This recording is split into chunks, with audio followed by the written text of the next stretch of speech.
Kailangan kong makapunta sa ikapitong bundok upang hulihin ang halimaw na sumira ng sangkatauhan. Ito ang aking tadhana at hindi ako titigil hanggat hindi natatapos ang misyong ito. Malayo na ang nararating ko, ngunit hindi ko patanaw ang ikapitong bundok. Di bale, alang-alang sa sangkatauhan, hahanapin ko ang halimaw. Bakit may ganitong tunog dito sa gubat? Mukhang may mabangis na hayop na malapit sa akin. Kailangan kong maging handa at mag-ingat sa bawat hakbang na aking gagawin. Hindi mo ako masisindak, baboy ramo ka. Gawin kitang humba ngayon. Ha? Handa na ako para sa'yo, lumabas ka na dyan. At harapin mo ang iyong kapalaran ngayon din. Lumayo ka kung ayaw mong masaktan. Hindi ikaw ang pakay ko.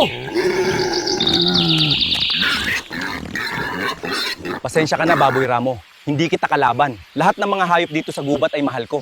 Makaalis na nga at hahanap ako ng ilog para makaligo.